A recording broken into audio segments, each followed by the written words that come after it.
How to beat networking burnout, or what to do when networking's not working for you anymore. I'm Greg. I'm the Introverted Networker. And I started thinking about this burnout idea this week because I went to an in person networking event. Most of you know I tend to stay away from those. And I tell most people in my newsletter, in my podcast, and these videos to stay away from in person networking events. It's not that they're bad, it's just they're usually not as productive and they're not worth the time. I did, however, have a great event. I went and I did a few of the things that I've talked about in some of the previous issues of this newsletter, where I prepared in advance by connecting with people I knew who would be there and made sure they were going to be there. So I knew I would have somebody to talk to. It was people from my network who, again, would go to this kind of thing. It was an HR event. So in my day job, for those of you who don't know, I work in compensation and benefits, total rewards, part of HR. I knew that there would be people who were kind of in my tribe, people who were in my crew would be there. And I made sure they were going to be there. I made sure they were planning to go. They had tickets. That meant that I wasn't going to just be sitting there by myself with nobody that I knew, right? I wasn't going to be there not knowing anyone. So that was number one. The second thing I did was, of course, you know me, I say, if you're going to go to a networking event, if you have to, you've got to wear something that makes you stand out. And the reason why I say that is because if you stand out, people are going to come talk to you. And that's what you want at a networking event. If you don't want people to talk to you, don't go to a networking event. But you go to a networking event to meet people and talk to people. You stand out. They're going to be like, hey, I like what you're wearing, or I like however you're standing out. Let's talk. I make t-shirts, and I usually just make one version for myself. I go on a site that I use, and I have a bunch of these introverted but willing to discuss t-shirts. So I have one that says introverted but willing to network, which I've worn to this event before. I have one that I wear when I play pickleball that says introvert but willing to discuss pickleball, which is kind of funny because we're not really going to talk about pickleball while we're playing pickleball, but it's a conversation starter. I have one that says introverted but willing to discuss compensation. And compensation is what I do. So wearing that to this HR event makes a lot of sense. A lot of people walked up to me and said, wow, that's a great shirt. I love that. And we started talking. So I do that to help people strike up conversations with me. So I don't have to be the one that strikes up the conversation. Just something I do. And I recommend you do it too, if you're comfortable doing that. Sometimes people don't like to call attention to themselves. But it was good. I have several people to follow up with. I met new people because the people who I knew introduced me to people, which is, again, another reason to know people when you're going to the networking event, if you can, because they'll introduce you to new people. So I did that. I've got several people to follow up with, but I am exhausted. And I'm not exhausted physically, like I can't get up and do stuff. I'm exhausted mentally in terms of networking. So I would say, like, I'm a little burnt out on networking this week because I spent a lot of time last night talking to people and talking about what I'm doing and making connections. It just wears me out. And maybe you feel that way, maybe you don't. But if you do feel that way, it's okay to take a few days off. I'm probably not going to reach out to most of those people and follow up until next week. I've got a trip coming up this weekend with my family.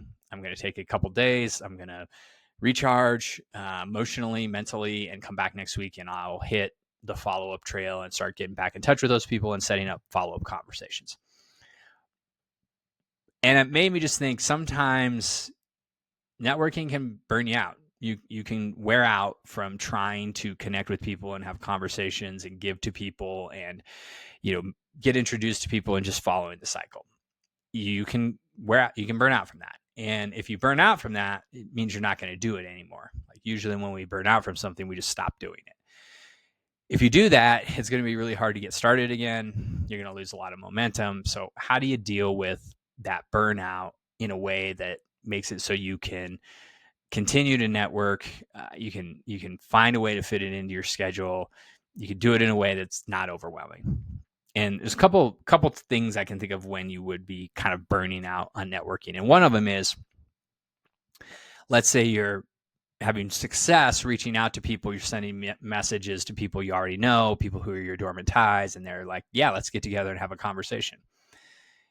If you do a lot of this, you could end up with coffees in the morning or afternoon coffees or lunches or happy hours all over town all week, which may not be a bad thing if you can fit it in your schedule. But if your schedule's busy and you're finding that it's hard to get to these things and have these conversations, or you're not really present because you got so much going on, it might be time to dial those down a little bit. And what I mean by that is maybe instead of having in-person conversations all week, you have a couple instead of one every day. So if you're doing 5, which is a lot, if you're trying to have 5 different in-person conversations every week, it's a lot.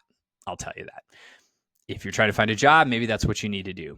Maybe you need to push it. Maybe you need to do those things. But if you don't, and you're just trying to keep your network growing and keep it alive, maybe you feel like maybe do 1 a week, or maybe do 2 a month. It just depends. The key is to continue to do it consistently in a way that you can do it consistently, in a way that's sustainable. It's better to connect with people consistently over time, even if it's not all right now, than it is to try to do it right now and burn out and just stop connecting because you're like, I can't have another meeting with somebody and talk about what's going on in their life and my life. It happens. So the one thing is you could reduce the frequency, right? You can always, you're in control of how many meetings you set up. So reduce the frequency, which could mean spreading it out into the future farther. So instead of trying to have 10 a month or something like that, or 5 a week, or 20 a month, which again, not sustainable. If you had those same 20 people and you spread that out over like 3 months, now we're talking like 7 or 8 a month. So you're maybe like doing 2 a week. It's a little more doable. And most people with their schedules, they're pretty flexible. You can probably move out into the future, and we'll make it a little bit easier to sustain that and continue doing it. So you could always dial down the frequency or extend it out in the future if you're feeling like I'm running all over town and I'm just ragged talking to people. Another thing you can do is you don't have to think that every single in-person conversation you have in networking has to be face-to-face in the same physical location. In person, or what I call voice to voice, is really what I like to say, because it opens it up to a phone call or a video call.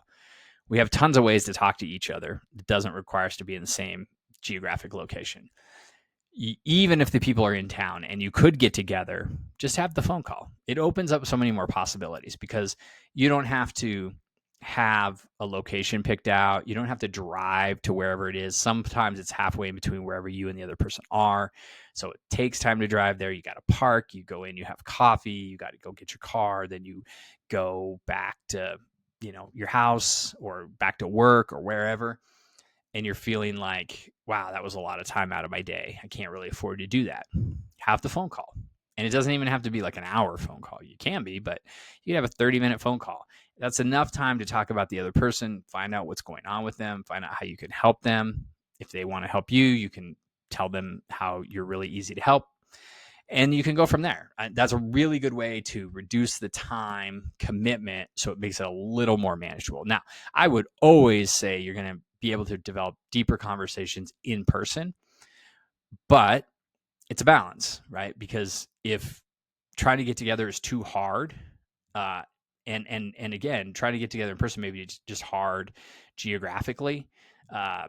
If it's too hard, use the phone, use a video call. I mean, we did that a ton when we were in the pandemic. So go back to that, and will work for your voice-to-voice conversations. So that's another way to reduce the amount of time it takes and kind of get past that burnout with your networking. The last thing is, when you think about sending out notes or messages to people, and it can get a little overwhelming if you're just like, I'm trying to send out 10 of these a day. I'm trying to send out 10 emails or messages to my dormant ties saying, hey, it's been a long time since we talked. You crossed my mind. Would love to hear what's going on with you. If you've got a big number, that can be very hard to sustain. And again, if you don't sustain it, you're going to stop doing it. That's worse. It's better to say, I'm going to do 2 of these things a day or 1 of these things a day than 10, because I'd rather you do that and do it every single day and sustain it than try to do it all at once. Again, If you're searching for a job and your top priority and the number one thing you're doing every day is connecting with people and trying to network, you probably got a little more energy and time for this. If you're not in that space, but you're trying to grow your network because you know it's important and you want to do it now and you want to do it before you need it, just do what you can do, right? If you can't do 5 or 10, do 1. And that goes for a week. If you can't do 5 or 10 a week, do 1. So whatever it is you're doing, if it's overwhelming and it's getting hard, do less, but keep doing something. Don't have a 0 day, was what we talk about with working out, lifting. No 0 days. People are going to argue, well, you need rest. You need to let yourself recuperate. Fine. Life gives you rest days. There will be days when you can't do networking. Great. If you miss it one day, get back on the horse the next day. Okay. Life will give you the rest days, but you should be focused on doing something every single day to connect.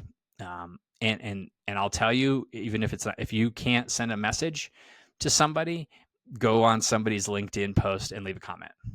If that's all you can do, leave a comment. It's short. It will take you probably less than a minute. Or if you find somebody new to connect with, send a connection request. Probably take you less than a minute. But do something every day and keep that momentum going. Because if you do too much and you're getting burned out and you stop doing it, that's just worse. I'd rather have you slow down, take it slower, do a little less every day, and do it consistently. You're going to end up going a lot farther. Your networking is going to be way more productive. Hopefully that helps. Let me know what's working, what's not working. You can do that by leaving a comment on the video, on the podcast. You can leave a comment on the newsletter. You can leave a comment on my LinkedIn post. You can message me. There's a ton of ways to get in touch with me. Whatever you're struggling with, I'd love to hear it. I'd love to help you. That's why I'm here. Go out this week, meet some interesting people. Remember, always be connecting.